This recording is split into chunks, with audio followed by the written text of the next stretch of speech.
Hey guys, it is Tuesday, October, I don't know, but I just ran into work to the library so that I could sign up to be a literacy tutor, and I'm so excited. They even said my Korean could be useful to them. So I said I need another year or two before I'll be like conversationally fluent, but I'm so excited that that even could be useful to them. Anyways, I thought literacy tutoring would be maybe a good direction for me to go, because if we ever moved, literacy tutor is more saleable than booktuber. So they can even do it, they can even set me up with somebody via Zoom. So it's an opportunity that I can actually volunteer for from home. So I got the Let's Start book, and I will be trained tomorrow. It's like a 5-hour training, which is a lot. But I also picked up this. I just happened to see this on the shelf and I thought it sounded really good. So it's a graphic novel, family style, Memoirs of an American from Vietnam. Yeah, I'm excited to check that out.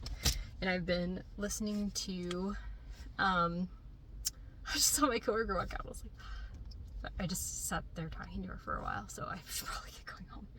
I haven't actually worked yet today, but anyways, I've been listening to Crying in H-Mart, and guys, it got so sad. Like, the beginning was like all about food and like memories of the author with her mother, and it was like fun. But now it's just sad. So anyways, I am going to get going home and listen to that some more, and I'll talk to you later in the week.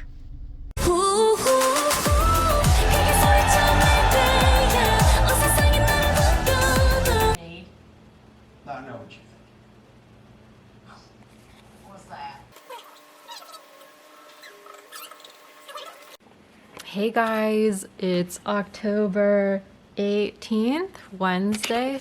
What I've been reading is a lot of nonfiction because I'm really behind on my nonfiction. So, A Concise History of Christian Thought by Tony Lane, which is actually a school textbook that I loved. It was my favorite class in college. And along with this, we read excerpts from different Christian writers, like from the beginning of the church all throughout, all the way up to the ecumenical movement. So, and I just remember kind of how I felt generally about a lot of these writers, but it's really good to revisit them. And so I just read about Justin Martyr today, and I've been reading about the Apostolic Fathers before Justin Martyr, and kind of how different aspects of the church developed. So Justin Martyr was really into Greek philosophy. He considered himself a philosopher, but he considered Christianity like the perfection of philosophy. So he still considered himself a Greek philosopher, but Christianity was like the perfection of Greek philosophy, he thought. So yeah, I'm really interested in reading more by him potentially in the future. So yeah, I'm really enjoying this. This is great. And then the other thing that I've been really working on is, I haven't made it too much farther in Crying in H-Mart. Still like 50% in, but I've been really working on Nothing to Envy again, because I finished it on audiobook, but I really want to review it. So I'm rereading it all physically and putting notes everywhere where I want to mention it. So that's mainly what I've been reading, which means I'm basically taking a break from Victober. I was having trouble staying interested in the 5. I think true crime is interesting to me, but it's not as interesting a subject as other subjects. So I'm just having trouble staying interested. So that's mainly what's going on. And at night I am reading Harry Potter, the 5th, illustrated. It's so heavy. And I've been reading bits of it in Korean too, which is fun. Just learning I just learned the word for soul in Korean because Patronus, soul, Dementor. It was the scene in Little Whinging when the Dementors come. So anyways, that's mainly what's going on. So I'll talk to you later. Bye. Baddies. Cat humans, so-called baddies. Cat humans, so-called baddies, are ruining our society. So they are cat humans is what baddies is supposed to be. I love it. It's so good. I'm a baddie, pretty little risky baddie.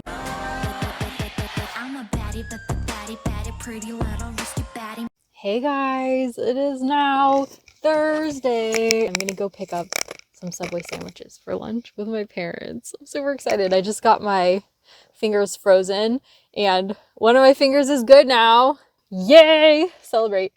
I finished a couple things and I'll talk about them more later because I'm in the car and I don't have the books with me, but I just wanted to let you know what I'm doing today. The whitewater. Yes, you could see it moving. I got napkins myself. Oh, you did? I'm gonna get it. There's a bunch of books out today. There's another one. There's another one. And another one. Way over here. Today we're having Subway sandwiches. Yum. Look at the cute cactuses. We're at my parents again for a birthday lunch for Kev. And there's Winnie! And look at the spread. And we've got garlic bread coming. Yay. And look at the view. Honestly, better than any restaurant. Most of these people are poor. They're just raising their families. Yep. Everything's good. So good.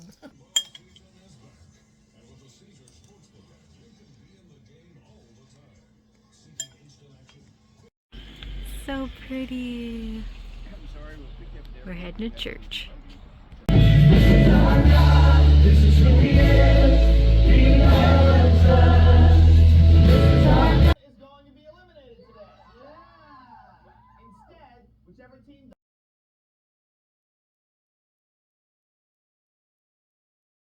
우리의 여정 그 끝은 어디에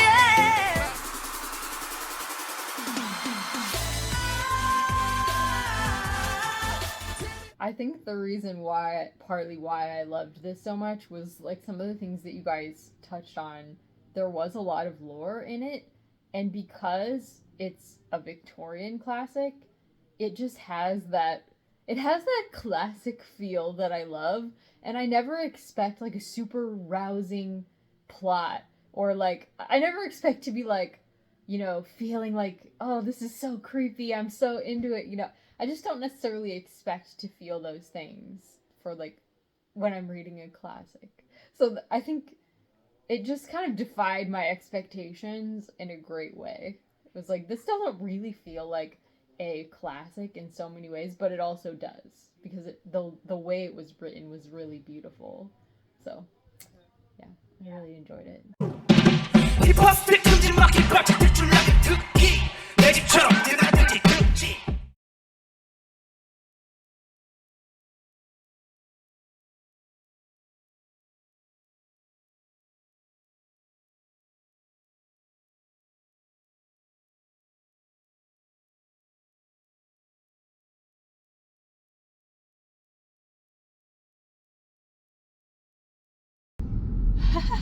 It's a circus tent. It's circus, yeah, that's what it is, yeah. Oh, babe.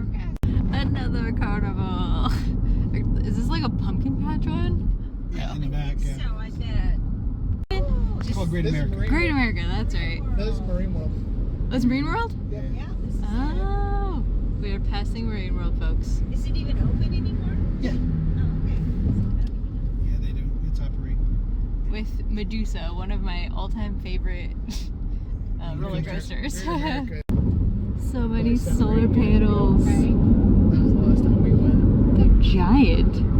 Did that first this is the new bridge. That's the old one. Whoa. Oh. It used to be Okay. was on that one. Now I'm just waiting for you. Okay. Are we done? So now nobody uses that one? This Oh, is they so do. bad. They use it? They use it. Oh, the other direction. Gotcha, Yeah, they gotcha. split it up to where it's not as much traffic. Oh, that's Yeah. smart. Yeah. Your dad and I had talked about going to Universal Studios and We are in the parking lot. You want to say hi? Hi. Fight on.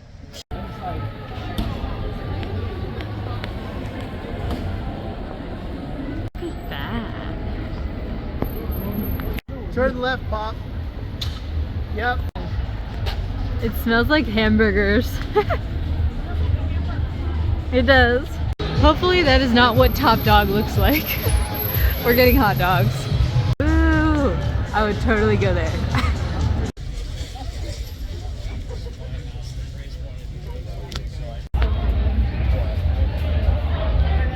Everybody is partying. I've never been this close to a college party.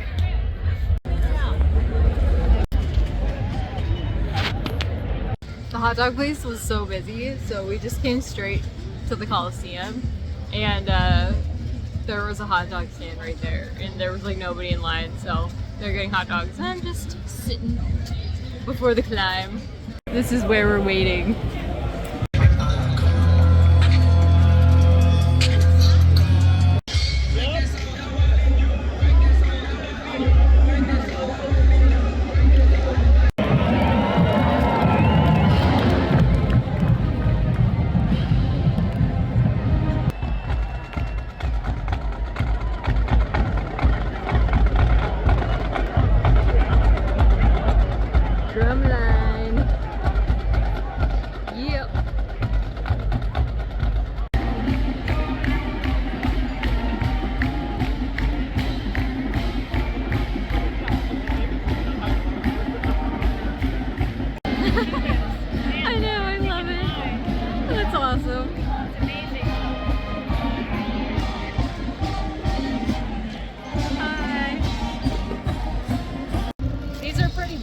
Hopefully they're good.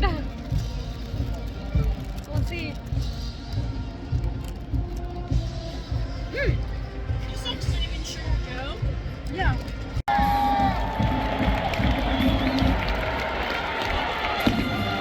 Woo! It's so smoky.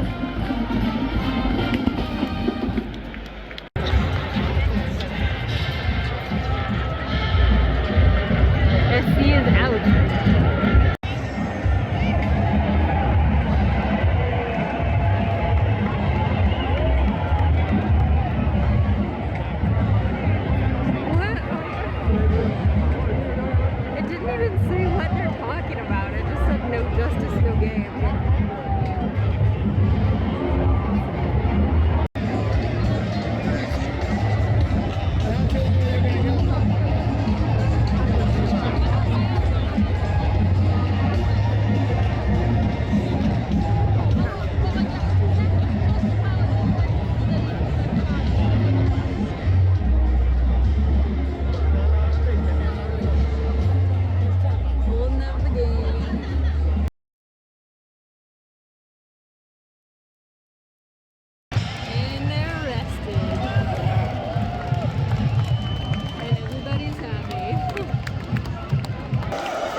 Everybody is just standing. If SC hangs onto the ball, we win. Because they went for the two-pointer and did not get it.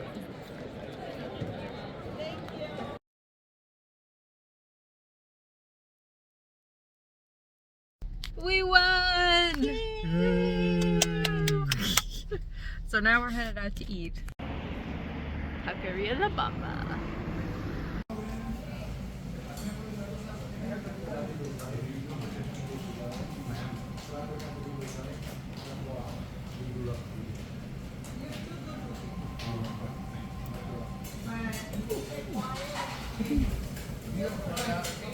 Huh? 25 to 6 is done. Sorry, thank you. my tamales I don't need anything. and rice and beans. They're yellow rice. I've never seen yellow rice. And I got a salad. Lots of takeout. Yay. Thank you, sir.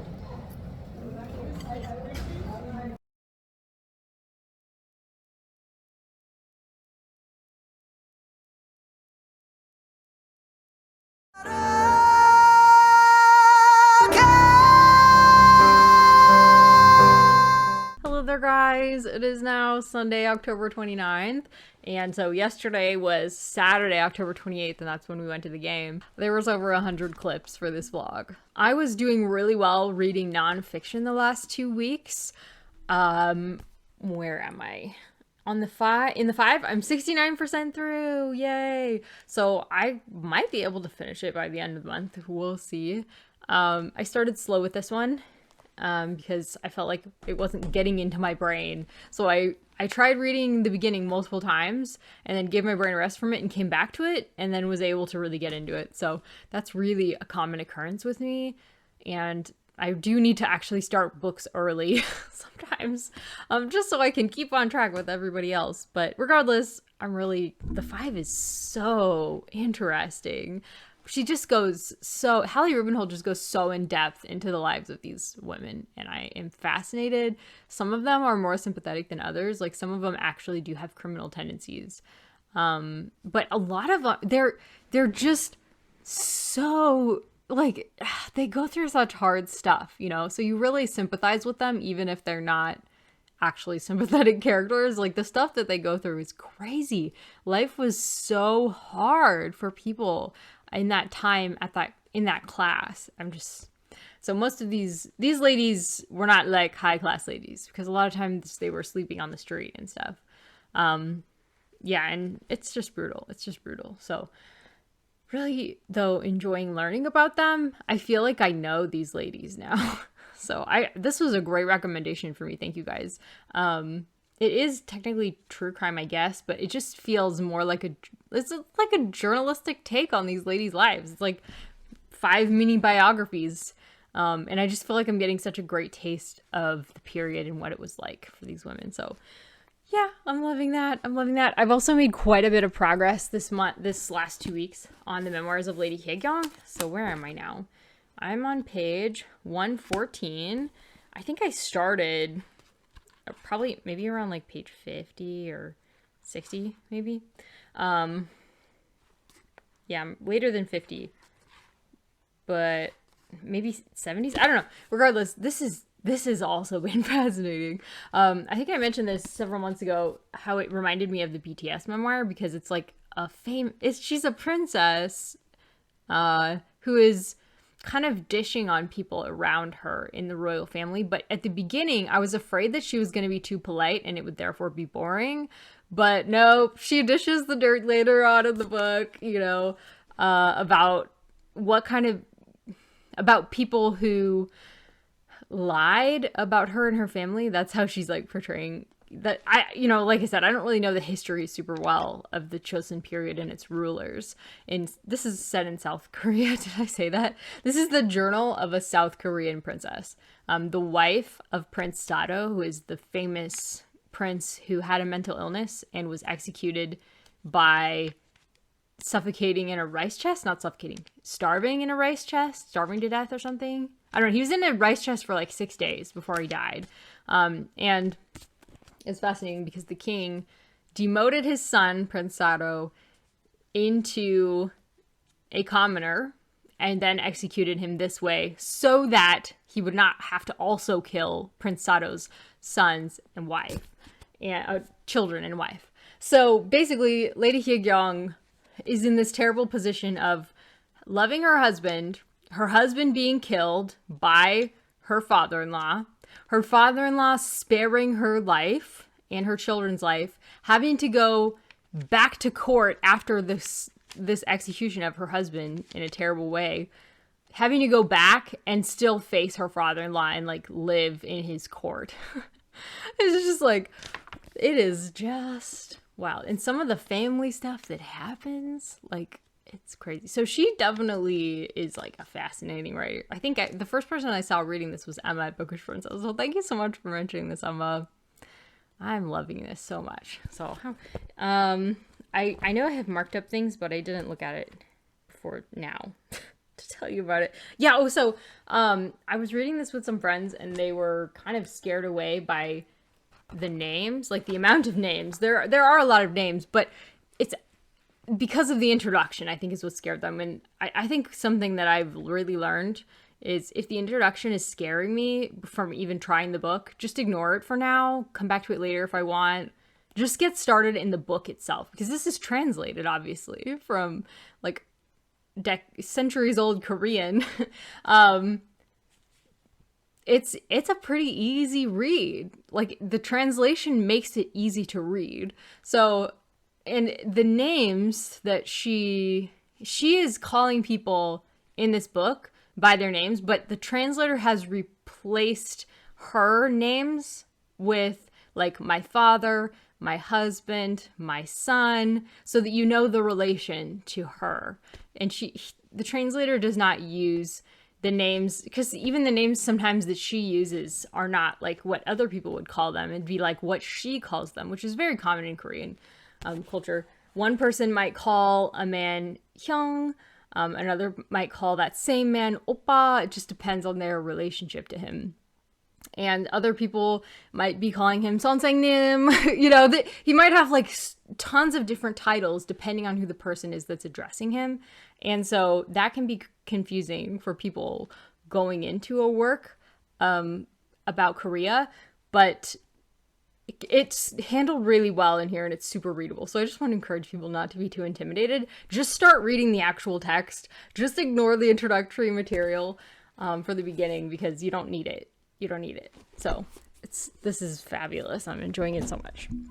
So I was doing great with those, and I reread physically Nothing to Envy, because I was like probably halfway through, somewhere around, little under halfway through reading it physically, but I had finished it on audiobook just so I could finish it, because it was taking me like all year to read. But I love this so much. It's one of my favorite books of the year, so I really wanted to go back and read it all so that I could review it for you guys. So I'll save most of my thoughts. I've talked about it multiple times in vlogs already, but I will save my more in-depth thoughts for a review, which is probably good, because otherwise this video is going to be so long. But yeah, as you can tell, I finished it. I finished rereading it, and I have lots of notes, lots of things to talk about. So that should be happening in the next couple weeks, because it needs to go back to the library. So I was doing great with nonfiction. I'm behind on nonfiction, which is why I was focusing so much on nonfiction. I was like, really, like, I need to finish a bunch of nonfiction books before I can return to fiction. And I was excited about that prospect, because I love nonfiction, and it's been really fun for me to get back into it. However, I started having a lot of anxiety, and I wasn't sleeping well. And I realized that reading nonfiction did not seem to help me relax. I got too excited or too interested or too stressed. I don't know. But I was having a ton of anxiety before bed and I wasn't sleeping. So I switched to audiobook, or I switched to fiction. And even that didn't do it right away to where I was sleeping great. I actually had to switch to audiobook and color. So I've been listening to some fiction books and coloring. So this is my current project.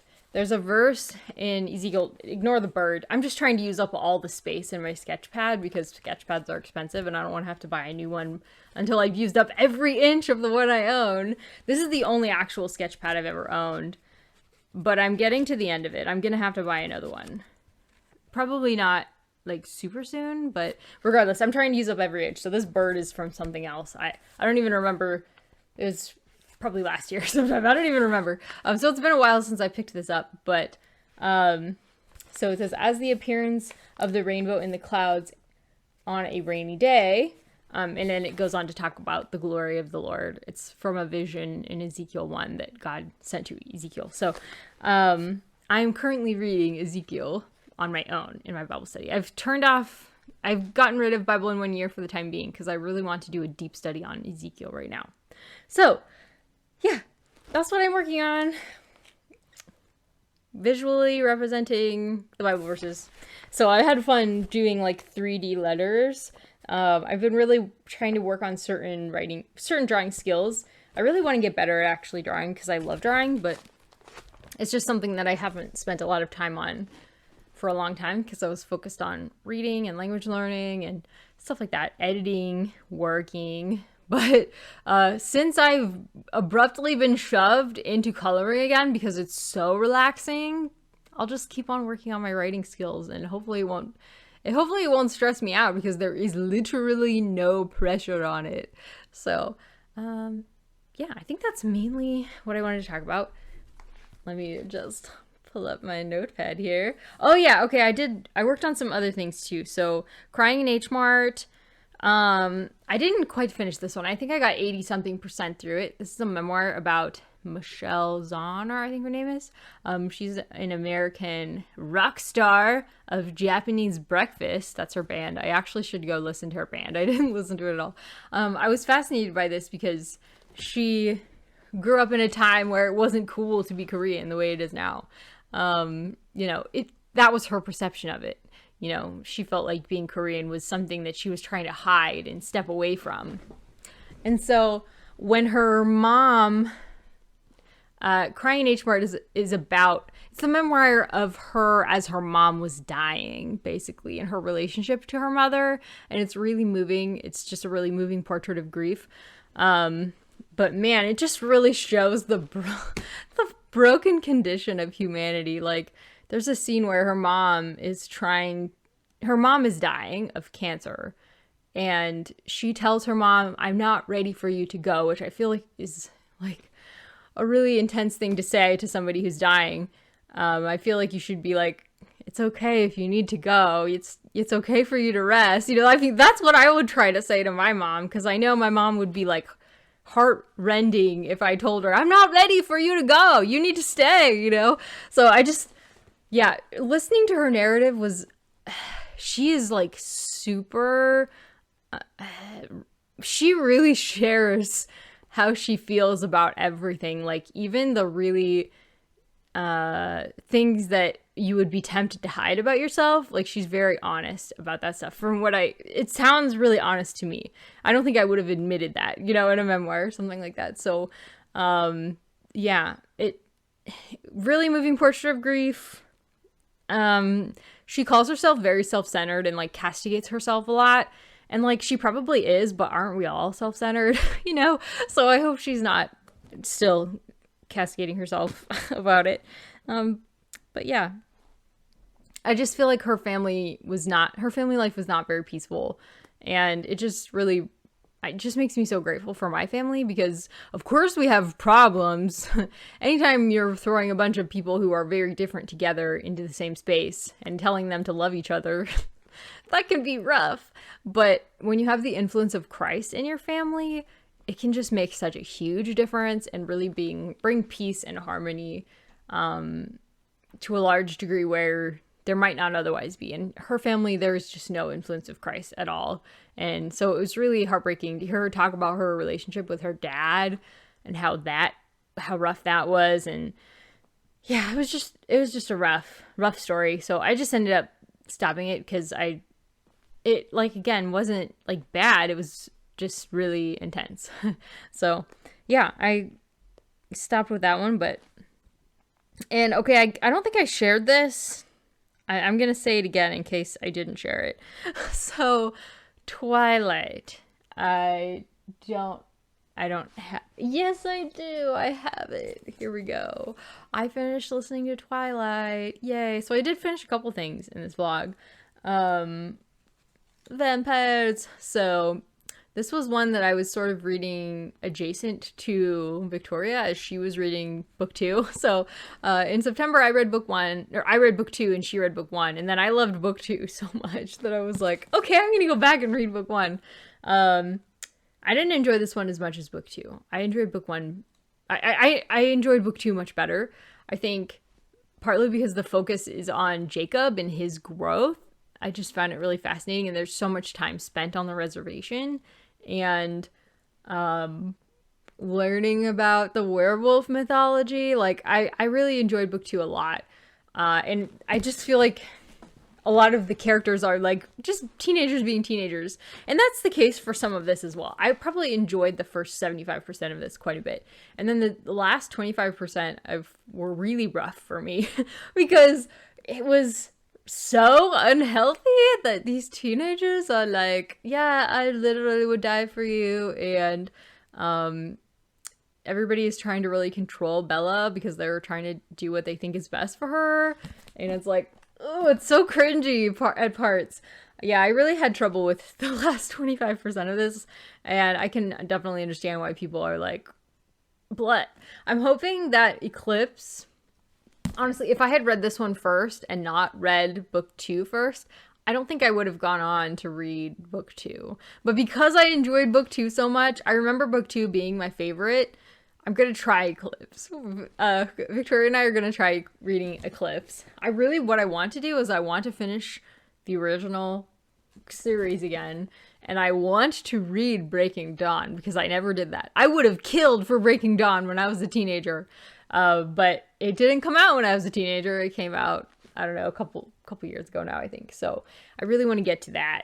But this was rough. This was rough. I really did enjoy parts of it though. It was fun watching them like fall in love. It's just that once they were in love and deciding to like literally die for each other, it was a little bit, wow, okay, this is yikes. But anyways, other things that I've been enjoying. The Neverending Story. I'm 25% through The Neverending Story. This is what I've been listening to the last several nights while I was coloring because Victoria and I are buddy reading this and I'm loving it.